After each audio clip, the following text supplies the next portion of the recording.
La cantonale partielle de Brignoles, dans le détail, le candidat étiqueté Front National progresse en proportion, 40% à l'issue du premier tour, mais pas en nombre de voix, toujours autour de 2700. De là à penser que c'est une défaite de la gauche qui est éliminée plutôt qu'une victoire frontiste, Marine Le Pen ne veut pas en entendre parler. Elle était notre invitée sur BFM TV.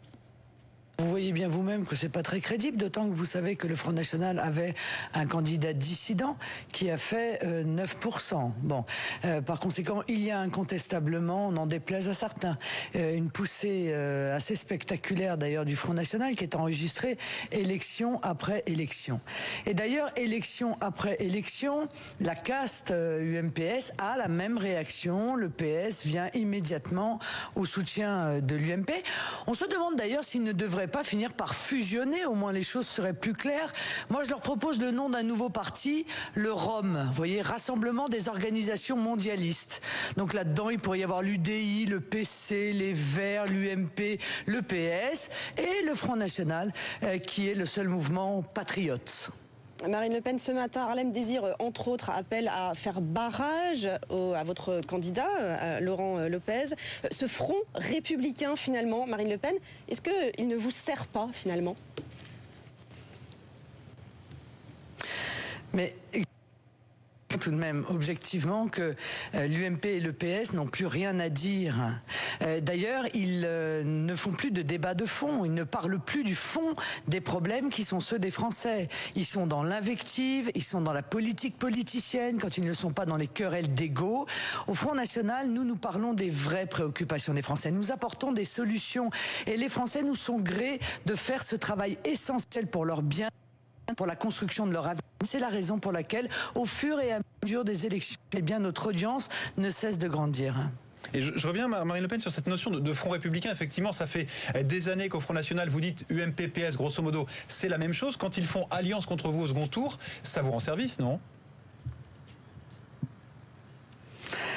C'est QFD, ce qu'il fallait démontrer. Ça fait de nombreuses années que nous disons aux Français qu'il n'y a aucune différence entre la politique de l'UMP et du PS. D'ailleurs, ils le voient tous les jours. Je veux dire, la TVA sociale, Sarkozy en a rêvé, François Hollande l'a fait. La réforme sur la retraite proposée par le Parti socialiste, c'est exactement la même que celle de l'UMP. Par conséquent, qu'ils fusionnent lors des élections apparaît tout à fait normal, naturel. En tout cas, moi, ça ne me choque pas. Ça ne choquera que les Français qui pensaient qu'il y avait une différence entre la droite et la gauche. Ce qui est en revanche beaucoup plus intéressant, c'est que s'ils sont contraints de faire un front soi-disant républicain pour faire battre le Front National, ça veut donc bien dire que seuls ils ne peuvent pas le faire battre et que donc le Front National est d'ores et déjà le premier parti de France. Marine Le Pen, Manuel Valls entame une tournée anti-Front National. Il commence demain à Forbach. Est-ce qu'il vous fait de l'ombre, le ministre de l'Intérieur ? C'est tout à fait indécent qu'un ministre de l'Intérieur qui devrait lutter au quotidien contre les délinquants et les criminels se lance dans une tournée électorale. C'est indécent et c'est scandaleux car, encore une fois, derrière le problème de la délinquance et de la criminalité, il y a des millions de victimes qui attendent des résultats de M. Valls. Vous me direz, à mon avis, ils peuvent attendre encore. Mais s'il pouvait inscrire dans sa tournée, par exemple, la visite de la ville de Calais, il verrait là l'inefficacité totale de la politique qu'il mène, parce qu'il y a des clandestins tous les 2 mètres, vous voyez. Alors voilà, qu'il aille à Calais et qu'il parle donc avec la population et qu'il mesure l'attente des Français, les préoccupations que représente la multiplication de ces campements illégaux sur le territoire national. Comment vous expliquez, Marine Le Pen, la popularité de Manuel Valls ? Écoutez, il bénéficie en quelque sorte en miroir d'une popularité, mais c'est parce que les autres membres du gouvernement sont tellement impopulaires.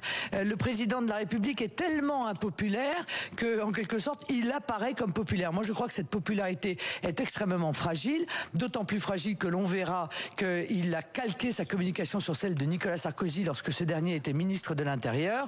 On parle beaucoup, on joue des muscles, on donne des coups de menton, on lance des regards noirs, mais la réalité, réalité, c'est que dans les faits, il ne se passe strictement rien et que toutes les lois qui sont votées, toutes les procédures qui sont mises en œuvre consistent en réalité à aggraver le laxisme à l'égard des délinquants et des criminels, à inciter à la multiplication de ces actes de délinquance et de criminalité en abandonnant complètement les victimes de cette délinquance. En tout cas, il attaquera sa tournée à Forbach, là où Florian Philippot sera tête de liste aux prochaines municipales. Un dernier mot, Marine Le Pen, on voudrait vous faire écouter ce qui s'est passé ce matin sur BFM TV. C'était Bruno Le Maire, l'invité de Jean-Jacques Bourdin. Écoutez.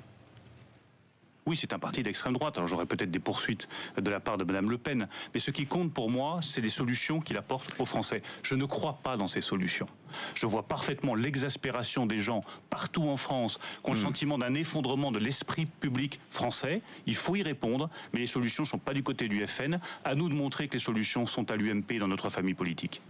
Alors Marine Le Pen, est-ce que vous allez attaquer Bruno Le Maire qui dit que vous êtes un parti d'extrême droite ?